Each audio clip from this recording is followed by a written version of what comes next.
அஸ்ஸலாமு அலைக்கும். Hi friends, எப்படி இருக்கீங்க? பிரியாணிக்கான டிப்ஸ் பார்த்துடலாம். பிரியாணிக்கு நான் எந்த ஃபுட் கலரும் ஆட் பண்ணலை. கலர் பாருங்கள் ஃபஸ்ட்டு எப்படி இருக்குன்னு. அதுக்கப்புறம் அரிசி ஊற வைக்கிறது. நான் புல்லட் அரிசி எடுத்திருக்கேன், பச்சை அரிசி.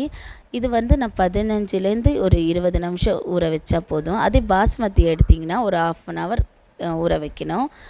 அதுக்கப்புறம் அக்னி குருமா, பிரியாணிக்கான குருமாக்குதுன்னா நான் அக்னின்னு சொல்கிறேன்.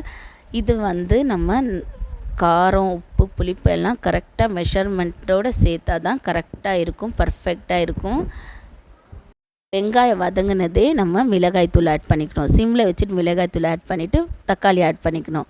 அப்போ அந்த கலர் ஃபுட் கலர் ஆட் பண்ணாமலே சூப்பராக கலர்ஃபுல்லாக இருக்கும். அதுக்கப்புறம் அரிசி வேக வைக்கிறது. இந்த அரிசி வேக வைக்கிறது ரொம்ப இம்பார்ட்டன்ட். 55லேருந்து 60% தான் குக் ஆகணும். இந்த அளவுக்கு தான் குக் ஆகணும். இதுக்கு மேலே குக் ஆனால் பிரியாணி டெக்ஸ்டரும் சேஞ்ச் ஆகிடும், டேஸ்ட்டும் சேஞ்ச் ஆகும். ஏன்னா குழஞ்ச மாதிரி ஆகிடுதில்ல, அதனால சேஞ்ச் ஆகும். நான் வடித்து எடுத்துகிட்டு வந்துட்டேன் அரிசியை.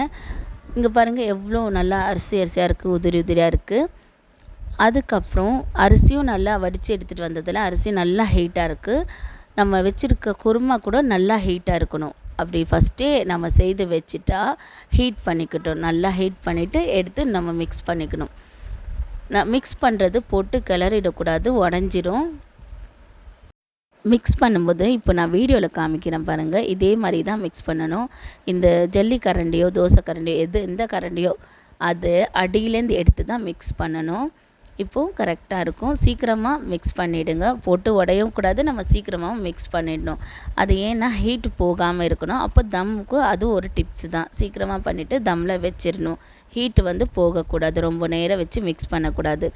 தம்முக்கு நல்லா வெயிட் வச்சுடுங்க. அந்த கஞ்சி தண்ணியை எடுத்து நீங்கள் குக்கர்லேயோ எந்த பாத்திரத்தில் வைக்கிறீங்களோ வச்சு தம்மில் 15லேருந்து 20 நிமிஷம் ஓப்பன் பண்ணாமல் தம்மில் விட்டுட்டா கரெக்டாக இருக்கும். ஸ்லோவாகவும் ரொம்ப ஸ்லோவாகவும் வைக்காதீங்க, ஹையாகவும் வைக்காதீங்க, மீடியமாக வச்சா போதும். சூப்பரான பிரியாணி செம்ம டேஸ்ட்டாக ரெடி ஆகிடும். கண்டிப்பாக ட்ரை பண்ணி பாருங்கள் ஃப்ரெண்ட்ஸ். அஸ்ஸலாமு அலைக்கும். இந்த வீடியோ டீட்டெயிலாக இருக்குது, வீடியோ பாருங்கள்.